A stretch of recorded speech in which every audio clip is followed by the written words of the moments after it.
Welcome back to another lesson, and for this one we're going to be discussing break-even percentages or implied odds. Break-even percentage is exactly what it sounds like. It's the percentage of time a bet must win for you to not lose money or win money if that same bet was made repeatedly over a period of time. Now, the most common example for explaining break-even percentages is the coin flip. If someone was to offer you an even money bet that a coin flip will land on heads, the break-even percentage for that is 50%, and it's not because those are the true odds of winning the actual coin flip, but it's because how often you'll have to win to exactly break even on an even money bet. Betting the coin flip for the Super Bowl is, a popular prop bet, and last year, I can't remember if it was Bovada or my bookie, but they had heads listed at minus 120 and tails was even money. They actually made one side a favorite in a coin toss, and which is, kind of crazy when the other side was even money. And if you don't understand how bad of a bet laying minus 120 on a coin flip when the other side is even money, then hopefully after this lesson you'll have a better idea. But and if you've been betting for any significant amount of time, 52.38% should have a significant meaning, or you should know that 52.38% is the break-even percentage for bets made at minus 110 odds. So if you make 100 wagers at minus 110 odds, you would need to win at least 53% of them to turn a profit. Assuming each bet was to win 100, 53 wins would equal $5,300. 47 losses at minus 110 would equal negative 5,170, and that'd leave you a profit of 130.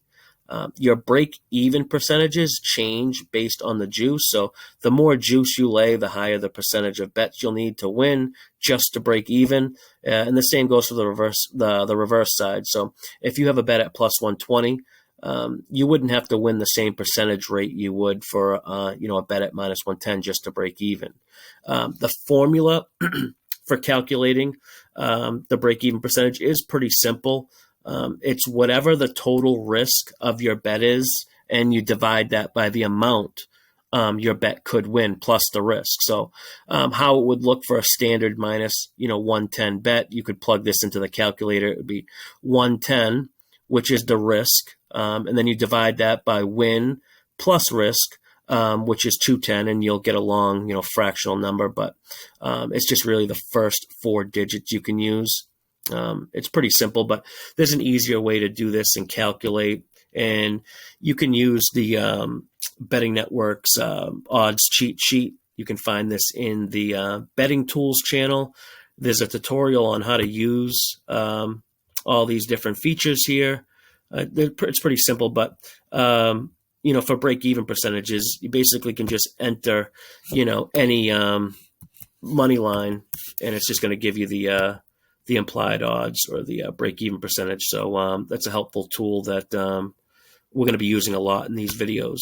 Now, the goal really, with all this is to make bets that win more often than the break-even percentage implies. So, and I'll show you why knowing the break-even percentage is pretty helpful.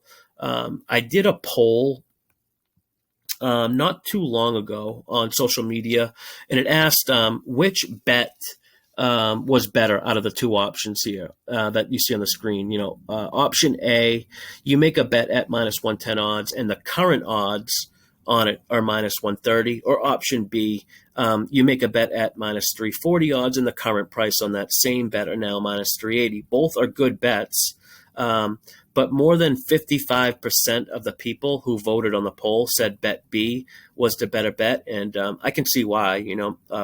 Option A has 20-cent difference, and option B has a 40-cent difference. But the break-even percentages is, how we can tell which bet actually has value. We know the break-even percentage of minus 110 is 52.4%. Or 52.38% to be exact. But the break-even percentage for minus 130 is 56.5%. So with bet A, you're making a bet that breaks even if it wins 52.4% of the time, but it has an implied probability of 56.5%. So the break-even percentage on minus 340 is 77.3%. The break-even percentage of minus 380 is 79.2, which is definitely still a good bet, but bet A has a 4% edge, and bet B has about a 2% edge, making bet A the bet that has more value. And this is going to be a natural transition that will lead into the next lesson topic, which is closing line value or an expected value, because that's basically what this example shows here, and what we use break-even percentage for. So hopefully everyone's watching break-even percentage before those next two videos. But that is going to do it for this one. And until next time, good luck with all your bets.